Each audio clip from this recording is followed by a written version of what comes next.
আমরা তো শ্রেণীকক্ষে যেটা পড়ে এসছি এটা ব্যবসায় হয়তো প্রয়োজন হয় না, সব বিষয় প্রয়োজন হয় না। স্পেসিফিক সাবজেক্ট যারা পড়ে আর কি, আপনি accounting, management, supply chain, chartered accountancy, cost accountancy, IBA MBA করে, ওরা স্পেশাল লাইনে পড়াশোনা করে, ওটা কাজে লাগে। আমাদের যেটা ইউজুয়াল এডুকেশন আর কি, this are not the right to do.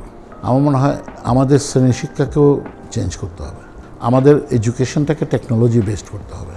আপনি ফিলিপিনে গিয়ে দেখেন, প্রত্যেকটা ঘরে একজন নার্সের জন্ম হয়েছে এবং she is serving all around the globe. একজন জাহাজের ক্রু তৈরি হয়েছে, হাজার হাজার স্কুল, ট্রেনিং ইনস্টিটিউট, ইউনিভার্সিটি পর্যন্ত করেছে। কিন্তু আমরা আমাদের মহিলাটাকে আমরা বাংলাদেশের বাইরে পাঠাই একটা বাসায় কাজ করার জন্য, এটা তো হতে পারে না। তা আমরা ওদেরকে হায়ার এডুকেশন দিই, ইন্টারন্যাশনাল মার্কেটের জন্য অ্যাডপ্টেবল করি। আমরা চিন্তা করি এভাবে, আমাদের এডুকেশন সিস্টেমটা চেঞ্জ করা দরকার। শুধু BBA MBA-তে তো কাজ হবে না।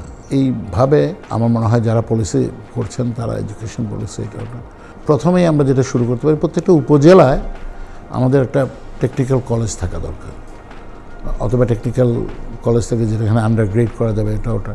তাহলে আমরা যাকে তৈরি করব সে বিদেশে গিয়ে ভালো কাজ করবে। আমরা ড্রাইভার পর্যন্ত পাঠাই, কিন্তু ড্রাইভারের উপরে কোনো কাজ পাঠাই না।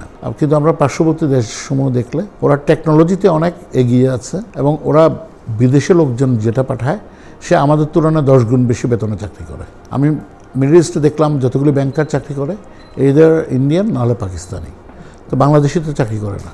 কেন করে না? তা আমরা ওদেরকে ওইভাবে তৈরি করতে পারিনি। আর একটা হলো কি, আমাদের শিক্ষার মানটা অনেক পিছিয়ে পড়েছে। আমি সেদিন একটা পত্রিকায় দেখলাম, বহুল প্রচারিত পত্রিকায়, বাংলাদেশের ইউনিভার্সিটি গ্র্যাজুয়েট সিঙ্গাপুরের ইন্টারমিডিয়েট লেভেল।